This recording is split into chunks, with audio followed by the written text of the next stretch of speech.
on the program. Before we talk about the ISIS thing, it may appear as a triviality, but why this release from your ministry, which talks about unwarranted attacks designed to discredit our hardworking law enforcement? Is it not appropriate for whether it's a minister or member of parliament or leader of the opposition, in the case of Dr. Rowley, just asking a legitimate question about the allocation of funds, whether it's meals or anything else? In this case, how come it is that the Air Guard proportionately seem to be getting more than the regiment would have been getting? Just asking a question about the disbursement of funds. No, I agree, most definitely. I think the questions asked, it was constructive criticism, and I think that those questions are things that we need to look at, because as I did mention, obviously we need to tighten our belt and cut fat if cut is required to be cut.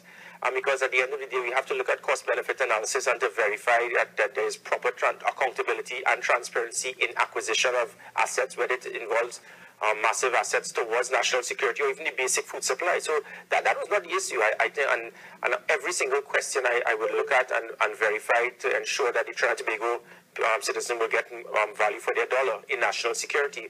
The concern that I had is that these things take precedence over all other aspects in national security. You will keep hearing, we acquired armored personal carriers. They say they're going to drive over citizens. We sent soldiers into Laventille, and Laventille has been the safest. They say that they're beating up people.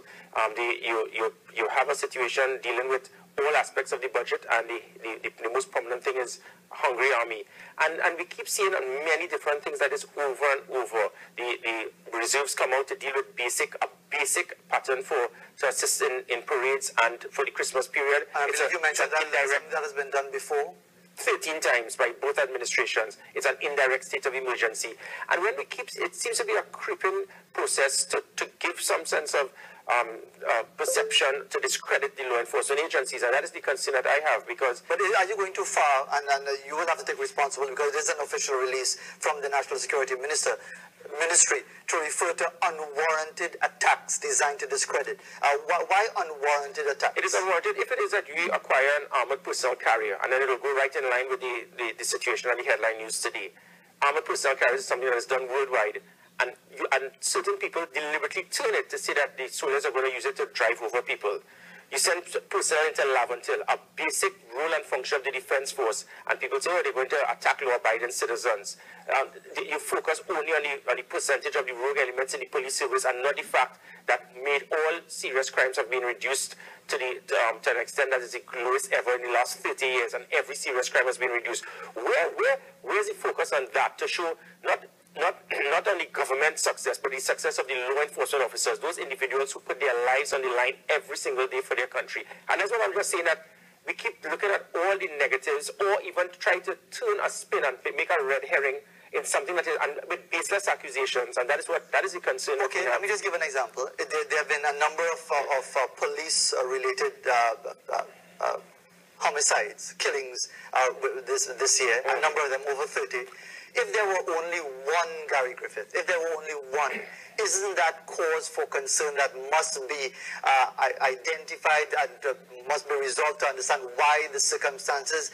So to suggest that the media or opposition politicians are only highlighting the negatives, if it were not for the media, if it were not for the opposition politicians, would the government authorities be so moved to pursue these things? Yes, and this is not about the media or the opposition. This is about the perception that is coming. And I'm glad you mentioned that point, because just look at that.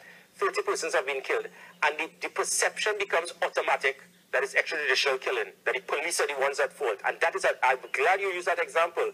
What about the other side of the coin? Why are you not hearing from everyone else that, listen, there's an average of one police officer being shot every 5 days for the last 2 years. So if people are shooting at you every 5 days, isn't it expected that you will shoot back? But automatically, the perception comes that the 30 killings is because the police now, they are trigger happy. And that is exactly my point.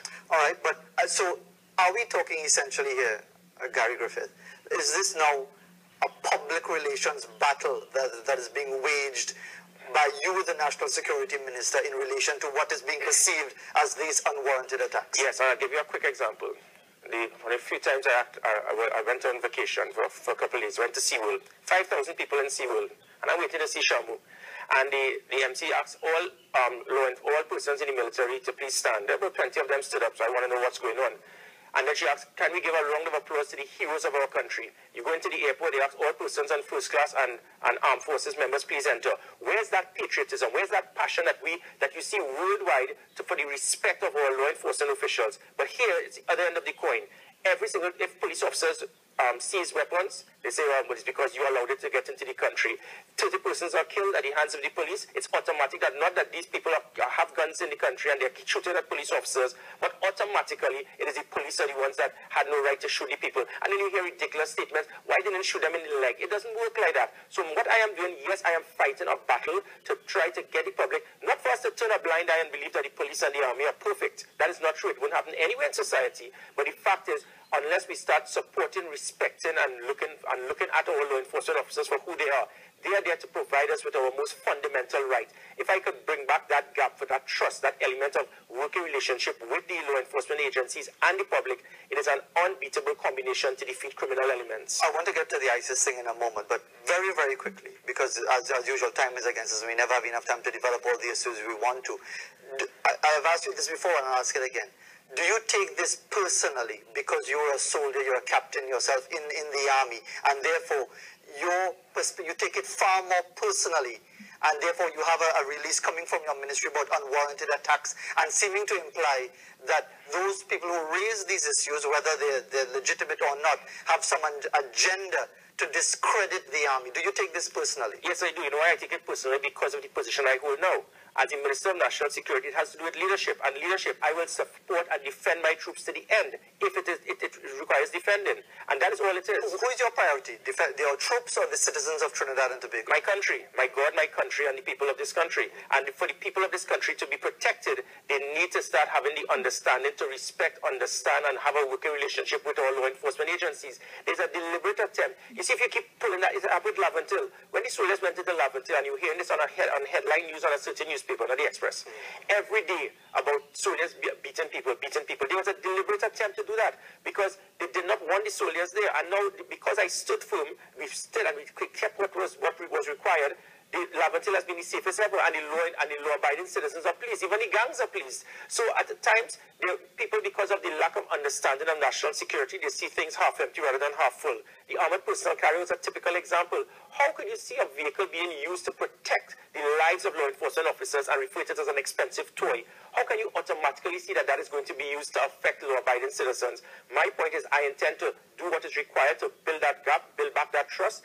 If that trust comes back, and yes, there are flaws in the law enforcement agencies, and we have to accept it. Whether it is a food bill, whether it is a soldier may have actually attacked a civilian, but let us not use those small issues to try to put a broad brush against our law enforcement agencies. And finally, in relation to that point, are you saying that those issues where there are rogue elements or where there are situations where soldiers or other members of the protective services have gone beyond their bounds or have acted against their sworn oath, that is being prosecuted effectively? Most definitely, and even the example recently with the recruiting of the police service, leadership, measurement of performance, accountability, transparency, 4 basic principles that we must look at to ensure that we get the best of the best in those institutions, and we have systems to measure their performance and to make them accountable. So if at any time they do fall short, they can be disciplined and not just reassigned, but to be removed.